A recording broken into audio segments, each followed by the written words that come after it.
Pois é, gente. Para as crianças isso pode parecer ali uma brincadeira, né? Mas isso é sério, isso é perigoso.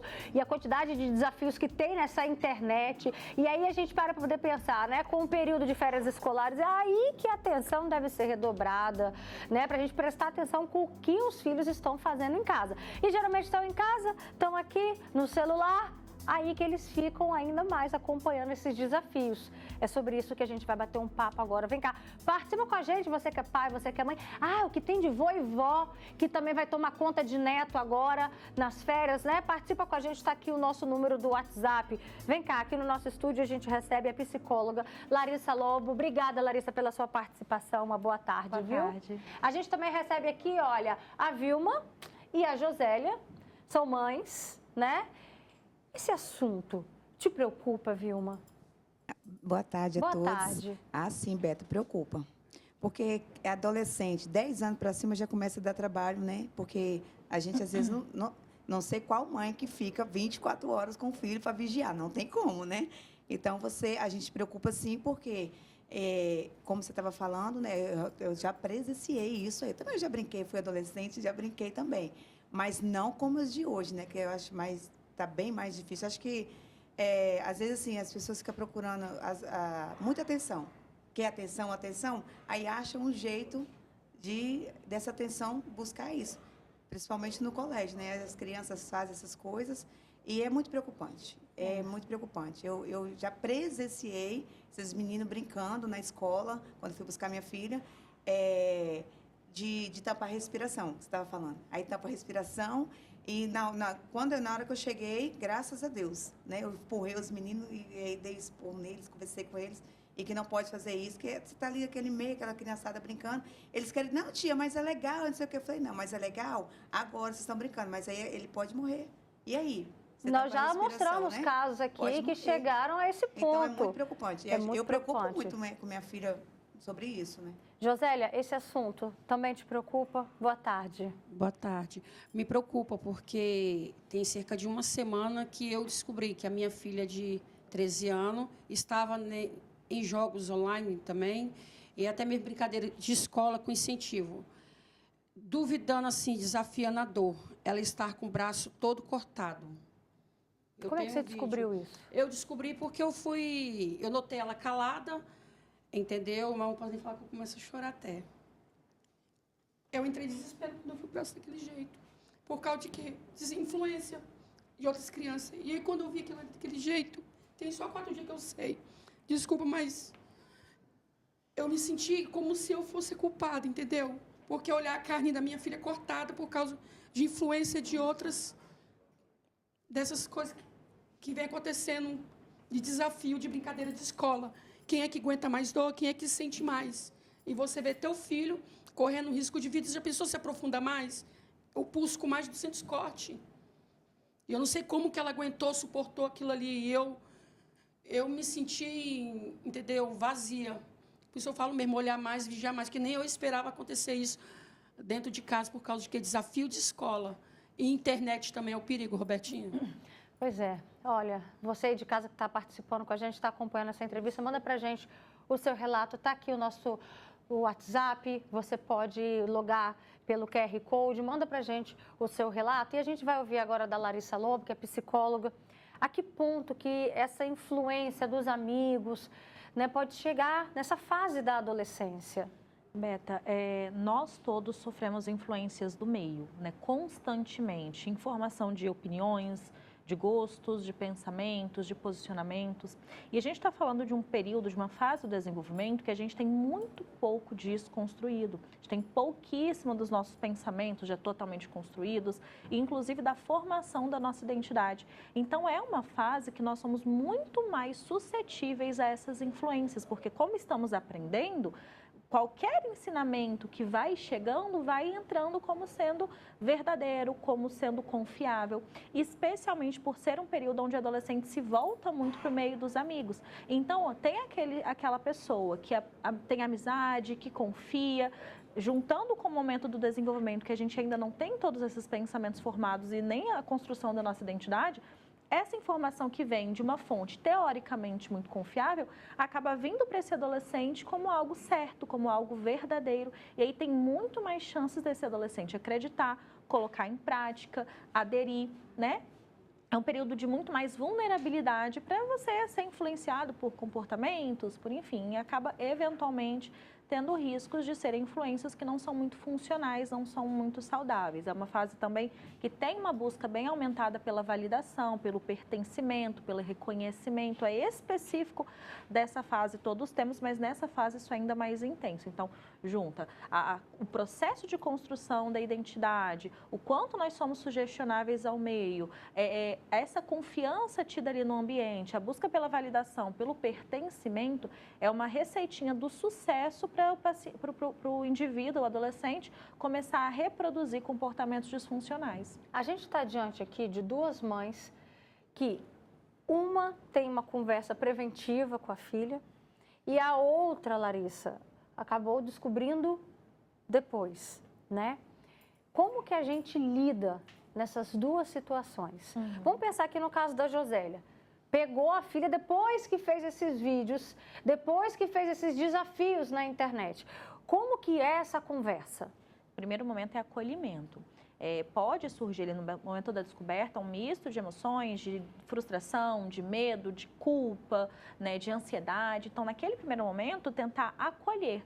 Por quê? Porque se aquele adolescente está fazendo algo, é porque muito provavelmente ele não tem o discernimento, conhecimento ou a profundidade de conhecimento que ele deveria para aquela situação. Então, primeiro momento, acolhimento e aí orientação. O que é óbvio para a gente, provavelmente não é óbvio para o adolescente. A gente não nasce sabendo dos riscos.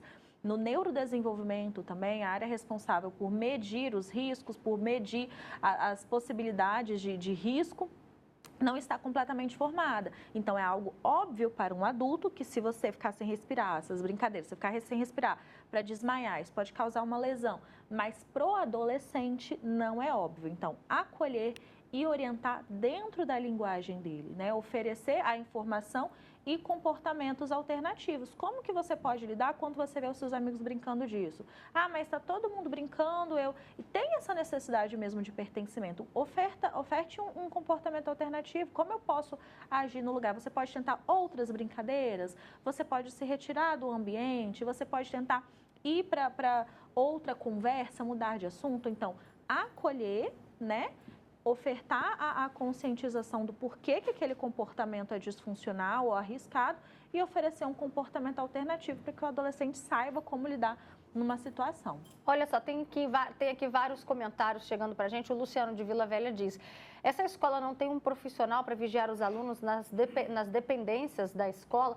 Gente, olha só, vamos lá. O mais importante aqui é a gente trabalhar esse assunto com os nossos filhos. É claro que a gente deve também cobrar isso das escolas, mas é pensar que agora, por exemplo, de férias, e aí, eles não estão na escola, mas têm amigos reunidos. E às vezes tem gente que faz isso sozinho dentro de casa. O que tem de desafio aí, tinha uma época que a gente repercutiu um caso do desafio do desodorante no armário. E uma criança foi encontrada ali morta. Então, assim, a gente precisa também conversar com os nossos filhos, não só pensando no coletivo, mas pensando mesmo na educação que você oferece a eles. Como que você conversa com a sua filha sobre esse assunto? Porque também vem aquele lado, né? Você está proibida de brincar assim. Pronto, e aí? Tá travando? Tá proibindo? Será que vai causar mais curiosidade? Como é que você faz, Vilma? Depende, né, Beto? Como que a gente fala, né? Porque às vezes eu falo muito grosso, né? Mas por que você está fazendo isso? Por que você... Não, é como a psicóloga disse, né? A gente tem que chamar para junto e conversar. Lá em casa, com meus sobrinhos, quando morava comigo, minhas meninas, eu sempre sentava à mesa e conversava. Claro que umas resolvem fazer diferente, né? Mas, por exemplo, eu já fui na escola da minha filha por causa da... Essas coleguinhas queriam que elas... Tipo assim, para ela entrar no meio das colegas, na turminha... Não, se você xingar fulano, se você fazer isso, aí você entra no nosso grupo.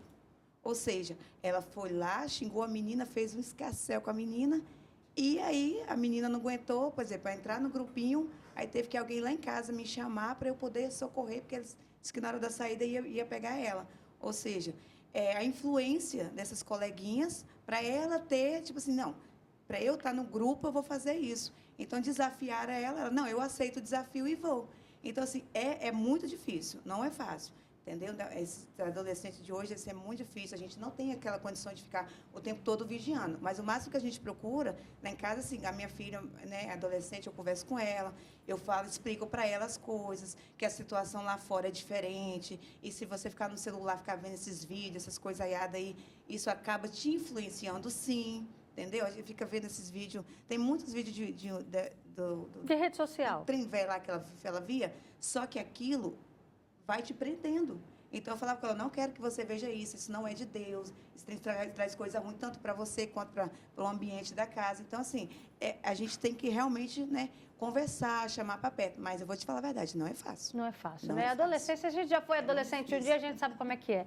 Tem aqui um comentário, uma pessoa diz, eu sou professora e sempre oriento os meus alunos para não se deixarem levar por essas modinhas da internet. Eu converso com eles e os coloco para pensar sobre o assunto, né, e não serem influenciados negativamente. Eu sempre fico atenta aos sinais que podem indicar que estejam passando por algo do tipo. Também tem um relato muito interessante aqui. Presta atenção, você que é pai, você que é mãe, quando a gente fala que não é só no ambiente escolar que é para ficar atento, olha o relato dessa mãe. Você está ouvindo? Senta aí para você acompanhar com a gente. Tem uma pessoa que diz, boa tarde, a minha filha tem 7 anos e por um descuido, ela viu uma brincadeira do desodorante aerosol. Vamos lembrar que isso não é brincadeira, isso é um desafio, tá? Na cabecinha deles é brincadeira, mas isso é muito perigoso. E ela ia testar no meu filho de 4 anos. Olha o que essa mãe está relatando. Por um pressentimento de Deus, me tocou para ir lá no quarto. Quando eu cheguei, eles já iam começar a brincar com o desodorante.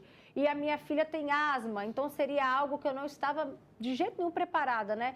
Então, como eu sempre sento com os dois e explico os riscos dessas brincadeiras de mau gosto e também desafios. Josélia, você que tem... São 5 filhos? Sim, são 5. 5. Como é que você fez para tratar esse assunto com os demais filhos diante do que aconteceu com essa sua filha? Porque acaba que o assunto... Todo mundo tem conhecimento na família. E aí acaba, às vezes, incentivando ou então mostrando os riscos. Como é que você fez para conversar com todo mundo? Na hora eu estava trabalhando, por volta de 1 da manhã, e quando eu toquei nela, a minha intenção, não vou mentir não, a minha intenção na hora foi de dar um tapa nela, mas na hora, porque foi Deus, falou, não faça isso, abrace. Eu abracei, quando a psicóloga falou assim, acolhimento, eu dei...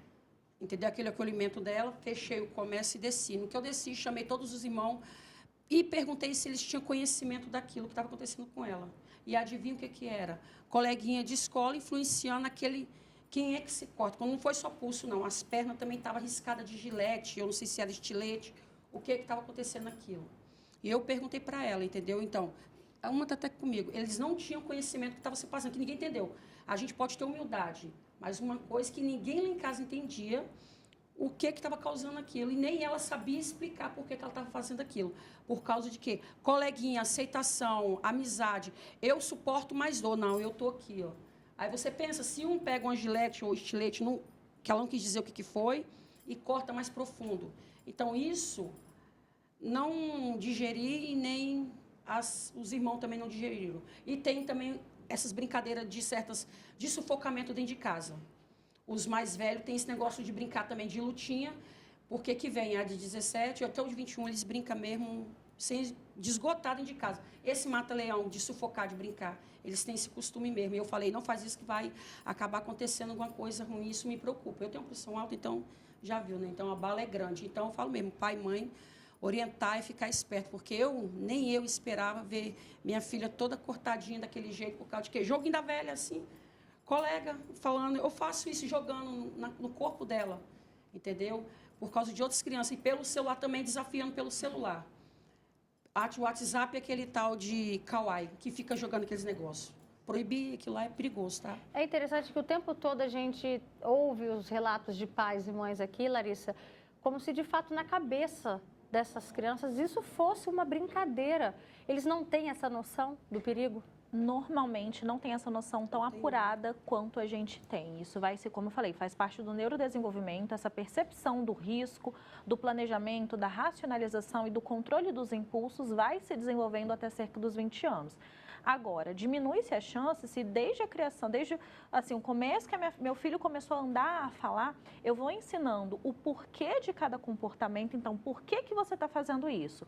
Qual a sua intenção? E a consequência, isso acaba não sendo desenvolvido quando toda a educação da criança é baseada só na proibição, no não por puro não. E não que o pai não tenha autoridade para isso, mas costuma ter mais efeito funcional quando a criança entende o porquê daquele não. Isso vai ensinando a criança e o adolescente a se questionar da consequência do meu comportamento. Então, eu não posso atravessar na rua, não é porque correndo, se olhar para os lados, não é porque meu pai não deixa, é porque pode vir um carro e me machucar. Então, a gente vai ensinando a eles a sempre se perguntarem qual vai ser a consequência do meu comportamento, porque a percepção por si só do risco eles não vão ter da mesma maneira que um adulto, né? Esperado que o adulto tenha mais do que a criança e o adolescente, mas a gente consegue ir ensinando, auxiliando eles a perceberem, prestarem atenção nas consequências dos nossos comportamentos. Perfeito. Aqui, gente, tem cada comentário chegando que é chocante, tá? Tem uma pessoa que diz, a minha irmã tomava conta de uma menina que quando ela chegou aqui em casa, aqui na casa da minha irmã, ela estava toda cortada com a brincadeira da baleia azul. E aí nós acionamos os pais dela, porque os pais dela não sabiam, né, que ela se cortava. E foram cortes horríveis, que eu não tinha nenhum vínculo com a menina quando eu comecei a chorar. Quando eu vi, comecei a chorar ali. Essa menina precisou passar por psicólogo, porque ela simplesmente queria continuar se cortando, gente. Uma menina de 10 anos de idade. E tem um outro relato aqui que também chama atenção.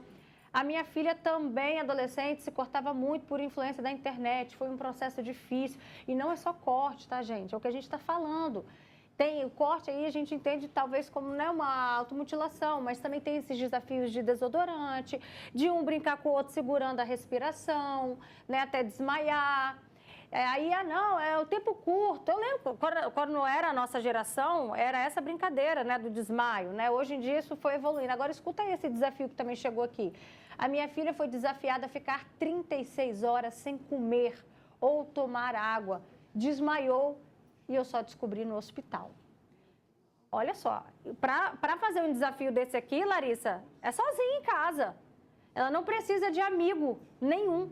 Então, não é só a influência dos amigos ali fisicamente, tem também a internet. Qualquer tipo de influência. Eu sempre oriento os pais, que eu faço orientação parental, de quanto mais conhecimento, orientação você dá ao seu filho, mais ele tem recurso de comportamento para se proteger de possíveis riscos. Então, essa orientação constante mesmo, e a proximidade, porque os pais não vão conseguir, realmente não faz sentido eles estarem 24 horas por dia atrás dos filhos, isso não é nem saudável, mas tentar entrar no mundo desses adolescentes. O que vocês costumam brincar? O que costuma divertir? Como é que é o perfil dos seus amigos? Do que seus amigos gostam? Que tipo de vídeo você está assistindo? Me mostra o que você acha engraçado, porque assim você vai conseguindo visualizar mais frequentemente, mas infelizmente não dá para a gente esperar também que os pais consigam 24 horas por dia observar tudo. Infelizmente existe esse risco. É verdade.